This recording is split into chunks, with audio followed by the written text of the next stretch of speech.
இருக்கிறார். ஏனென்றால் உதயசூரியனுக்கு ஓட்டு போடுவதனால அதிமுக காரன் வந்து திராவிட இயக்கத்துக்கு துரோகம் செய்து ஆக மாட்டான். ஏன்னா உதயசூரியன் சின்னத்துல தான் எம்ஜிஆரே நின்றுக்கிறார். கடந்த காலத்துல எம்ஜிஆரே 20 வருஷம் திமுக காரர் தான்.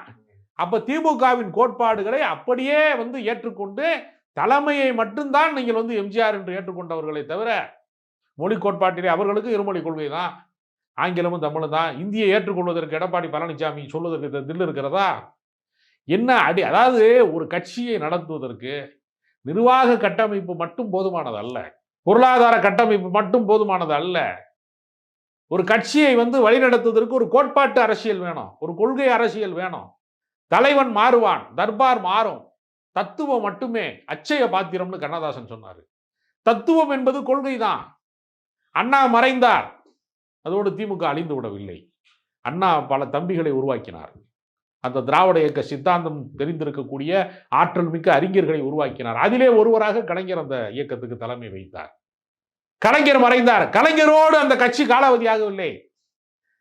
ஜெயலலிதா இறந்தவுடனே கட்சி காலாவதி ஆகுதுல, கண்ணு முன்னாடி பார்க்கிறான், கட்சி ஒண்ணும் இல்லாம போறதை பார்க்கிறான். அப்படிப்பட்ட நிலைமை வந்து திமுகவுக்கு ஏன் வரவில்லை என்றால், அங்கே ஆற்றல் மிக்கவர்கள், அறிவாற்றல் மிக்கவர்கள் இந்த கட்சியிலே பல பேரை உருவாக்கி வைத்திருக்கிறார்கள்.